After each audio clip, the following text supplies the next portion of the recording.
What is up, everyone? This is Nev and Matt from Uncrowned Kings. Today we decided to start our tier list Tuesday file. We're going off what we think the best decks are for this upcoming Phantom Nightmare format that we're actually currently in. Matt, you want to go ahead and start us off with our floor? Sure, yeah. So we're going to start our floor off here today with Sword Soul. So we think Sword Soul is probably the best of the worst decks you could possibly play this format. Sure, you could get a top with something else here or there. I know you love your Exo Sister deck, but there are a lot of other decks that achieve what some of these lower tier decks do, but they do it better. So Sword Soul itself is a good deck this format. Obviously, Normal Summon Moye is always going to be just as strong as it has been. But that's about where it stops now. There are cards in the format like Typhon Sky Crisis that kind of keep this deck on the floor. So all of the other decks on our tier list are going to be better than this deck. And if you're playing Sword Soul, good luck. Yeah, absolutely. I couldn't say it better myself. Like you said about that Star Crisis Typhon, it kind of keeps that entire deck in check, so I think the days of Normal Summon Moye are in the past. But getting started with 0.5, these are the best two decks in the room, we feel like. These are in order, so Matt and myself do feel like Pure Snake Eyes is better than Fire King, but you can't go wrong with either one. Yeah, a little bit of a hot take. The results have shown Fire King is a little bit better through the first weekend, but I think that as the decks start to get a little bit more solved and people are starting to tech some of the cards they need to allow the Pure Snake Eyes deck to keep up with the Fire King deck in terms of tops, we're going to see them equate a little bit more at the top of that tier list. Yeah, absolutely. Moving on to the top of tier 1, we're putting Voiceless Voice there. Brand new deck out of Phantom Nightmare. Super strong, a lot of recursion, puts up a lot of negates, puts up a lot of annoying interactions to fight through. Moving on to the next one in our tier 1, putting Rescue Ace. While it did lose a step in this new format, it's still a fire deck. Hydrant into Turbulence for setting set 4 is still really hard to play through for a lot of these decks that need their normal summon to resolve.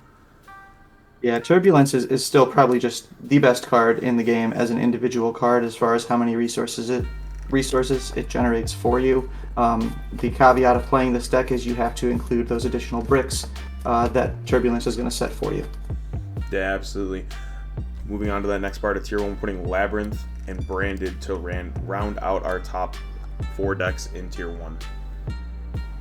Absolutely. So Branded, too, I wanted to talk about is kind of being seen as a successful engine in some of these other top decks that we're seeing. We've seen a couple tops this weekend from the Voiceless Voice deck that is playing a small Branded package. So to mention engines, we didn't mention this about Snake Eye earlier, but the Snake Eye engine can find its way into a lot of these other decks too, especially the Wanted, Original Sinful Spoils, finding itself in Rescue Ace, and some of the other decks we're going to be talking about later. Yeah, absolutely. Rounding out the top of 1.5, we're tossing our 2 shifter decks in there first. I do think Kashtira is a little better than Flunder just based off of its inherent floor as cards, providing more interaction on your opponent's turn with Fenrir and Unicorn. Is there anything you wanted to say about these 2 decks before we move on? Yeah, so I think Kashtira kind of flourishes here because of its ability to play tech cards and a little bit more variance in what you're not expecting to see in the deck. The deck isn't as solved as something like Flunder is, whereas you've got this 38 card pile that you're playing. Kashtira has a little bit more flexibility. One thing that is going for Flunder right now is that they did just receive a new support card that makes their deck a little bit more consistent, and that was something the deck has always struggled with.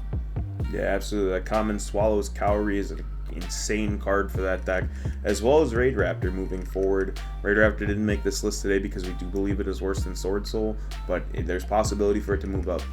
Next up on our 1.5 list, we're putting Centurion and Manadium. Before we move on, I do believe Centurion is a solid deck to choose this upcoming format. The ability to skip your opponent's turn is super strong and cannot be understated.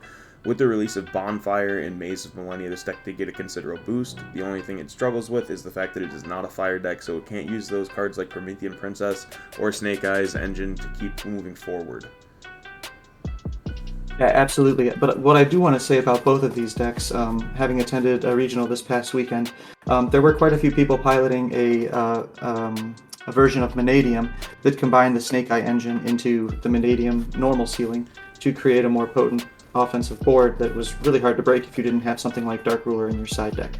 And you mentioned Bonfire before, but Centurion has inherent synergy with the Snake Eyes engine as a result of that card existing, so we could see some hybrid variants of both of these decks with the Snake Eyes engine in the future. Yeah, absolutely. And realistically, that is probably going to happen more likely than it isn't. The only thing I can see a problem with both of those strategies moving forward is just the extra deck size, Vanadium specifically. But rounding out our tier 1.5, we have Pearly and all of the Runic decks. This is just going to be an umbrella of Runic decks, whether it's Stun, whether it's Bestials, or any other thing that you combine with that engine. We're putting it all in 1.5. Absolutely, yeah. The Runic decks have a lot going for them in that, that deck is never going to be solved because you're always going to be able to adapt to what you think is going to be the best deck in the format to play the different tech cards that exist within the Runic engine. Yeah, absolutely. And we're going to start with our tier 2. All of these decks we feel are better than Sword Soul. They might not be in a specific order just based off of the fact of some of them being fire decks, some of them not. But I am going to start off with Infernoble because that seems to be the one everyone wants to talk about, with the Soul getting recently banned on this last Forbidden Limited list. This deck is still a crazy high ceiling, but Matt is going to tell us why some things that is going to keep it from being higher. Yeah, so I mean, we're in a fire format, which obviously helps a lot of these fire decks thrive, but in the case of Infernoble Knight, I think it actually keeps it pinned down.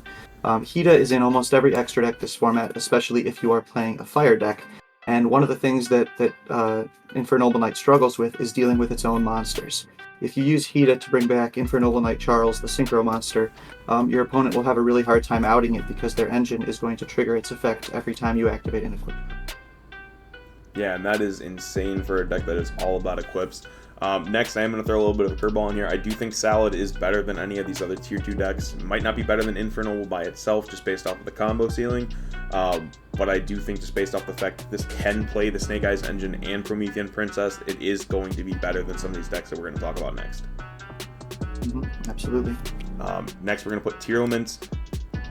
It's that meme that everyone's talking about or has been in the past year and a half. Everything is tier support. I'm not going to be surprised if Snake Eyes find its way to whittle itself into the tier limit strategy.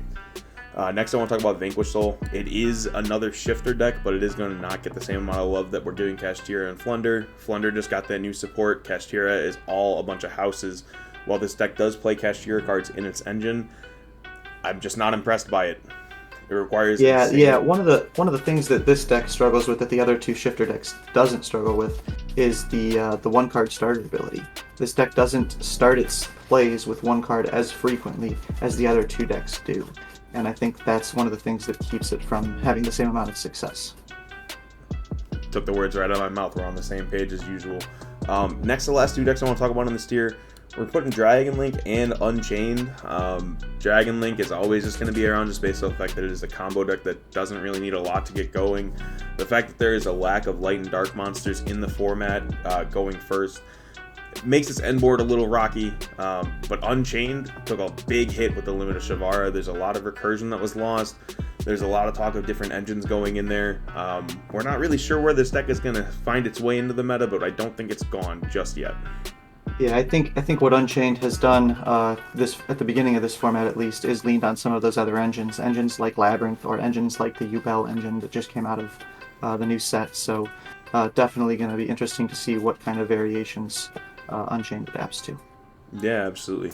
And the last deck that we are talking about, it did top a couple events this past weekend, or if not a couple, maybe just one. We're talking about Virtual World. This deck is going to be a representation of every other deck we believe is below Sword Soul. Just based off the fact that it's not as consistent, the end board isn't as strong, it still kind of loses the Typhon in the same way. It's one of those things where if you're playing Virtual World, you might need to reevaluate your decisions moving forward this format. Absolutely. Alrighty, that does it for our first episode of Tier List Tuesdays. Matt, is there anything I want to talk about before we let you go? I don't think so. I think we covered kind of the main points. I completely agree with you. Thank you so much for stopping by. This is going to be a weekly upload. They're not going to all be super serious. Some of them are going to be a little fun. Some of them are going to be on that serious end, though. Stay tuned next week to figure out what we're doing a tier list on next. Thank you. Good night.